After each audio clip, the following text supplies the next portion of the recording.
উনি আমাকে বলতেছেন আমার জীবনে আমি প্রথম কোন সুন্নির মাহফিলে বসছি। আমি তাকে জিজ্ঞেস করছি কেমন লাগছে, তুলনামূলক অনেক ভালো। আচ্ছা, আপনার কোনো প্রশ্ন আছে? হ্যাঁ আমার প্রশ্ন আছে। কি প্রশ্ন? এই ধরনের ইসারে সব এগুলাতে শিরক, এগুলা শিরক। এখানেই আমি আপনাদেরকে বলছি আমাদের শিকার জন্য আপনারা প্রশ্নগুলা ডিল কিভাবে করবেন। প্রথম জিনিস, যে কেউ যে কোনো ক্ষেত্রে যদি বলে এটা শরীয়তের মধ্যে জায়েজ, তখন কি বলবেন? কোরআনের আয়াত, হাদিস, উলামায়ে উম্মতের অভিমত। কেউ যদি বলে না জায়েজ, তখনও জিজ্ঞেস করবেন কি? কোরআনের আয়াত, হাদিস, উলামায়ে কেরামের অভিমত। যেই যা কিছু বলবে এই তিনটার আদলে বলতে হবে। আজকে থেকে সেটা আপনারা মুখস্থ করে ফেলেন। যে কেউ শরীয়তের মধ্যে কোনো কথা বলবে, বলবেন কোরআনের দলিল দেন, হাদিসের দলিল দেন, উলামায়ে উম্মতের কথা বলেন। হারাম বললে একই প্যাটার্ন। কেউ যদি বলে এটা আল্লাহ রাসূলের জামানায় ছিল না, এমন কথা যদি কেউ বলে, তখন বেদাতে চলে যাবে।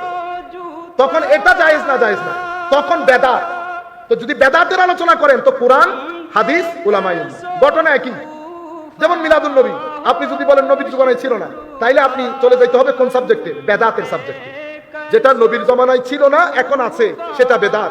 এখন বেদাত কোরআনের দৃষ্টিতে, হাদিসের দৃষ্টিতে, উলামায়ে উম্মতের দৃষ্টিতে। আপনারা পুরো বিষয়টা বুঝতে পেরেছেন? শিরক, আমি ওনাকে সিম্পল বলছি, শিরক হয়েছে, আমি মেনে নিলাম। আপনি এখন আমাকে বলবেন শিরক কোন জায়গায় সংগঠিত হয়েছে, এটা আপনারা মুখস্থ করেন। আল্লাহর, এটা সকল মুসলমানের জন্য এই জিনিসটা জানা ফরজ। একটা হচ্ছে আল্লাহর জাত, সত্তা, আল্লাহর সিফাত, গুণাবলী, আল্লাহর আফআল, কর্ম। তাইলে কয়টা পাইলাম? সত্তা, গুণাবলী, কর্ম। এখন আপনি বলতেছেন শিরক হয়েছে। এখন আপনি আমাকে বলবেন এই শিরকটা সত্তার ক্ষেত্রে হয়েছে, সিফাতের ক্ষেত্রে হয়েছে, না আফআলের ক্ষেত্রে হয়েছে? উনি বলতেছেন আমি তো আপনার প্রশ্ন বুঝতেছি না। আল্লাহ বলতেছেন অ্যাক্সিডেন্ট হয়েছে, অ্যাক্সিডেন্ট হয়েছে।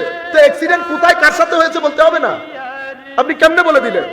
জাত মানে হচ্ছে আল্লাহ এক, একক, অদ্বিতীয়, শুরু নাই শেষ নাই। আমি যদি কাউকে এই উরুসের মাধ্যমে, আমি কি দাতাগঞ্জে বক্স আলী হুজবেরিকে শুরু নাই শেষ নাই বলেছি? বলিনি। আমি কি বলেছি উনি একক, অদ্বিতীয়? তাইলে তো জাতের সাথে শরীক করি নাই।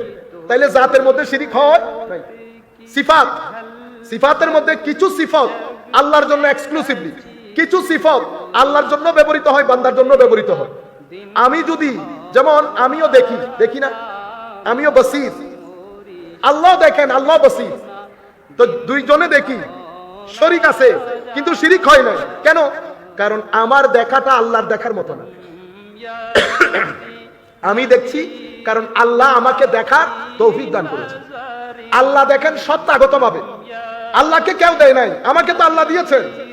সেই কারণে এটা শিরিক না, এটাকে বলে জয়নিং অ্যাট্রিবিউট।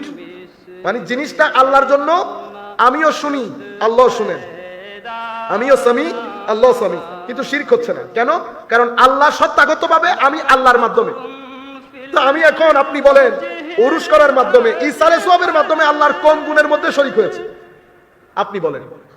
উনি বলছেন না, সিফতের মধ্যে তো শরীক হয় নাই। তো ভাই কোন জায়গায় শিরিকটা সংগঠিত হয়েছে, কোথায়? আপনি আমাকে এক্সাক্ট প্লেস বলেন। কি ইংল্যান্ডে হয়েছে, না আমেরিকায় হয়েছে, না ইন্ডিয়াতে হয়েছে? আপনি আমাকে বলেন। তাহলে আমি আপনাদেরকে কি শিখাই দিলাম? কেউ যদি বলে এই কাজ শিরিক হয়েছে, আপনারা সিম্পল জিজ্ঞেস করবেন জাতে, সিফাতে, আফআল, কোন জায়গায় কিভাবে শিরিকটা সংগঠিত হয়েছে। সুতরাং আমার নবী সাল্লাল্লাহু আলাইহি ওয়াসাল্লাম বলছেন ইবাদত করিও, শিরক করিও না।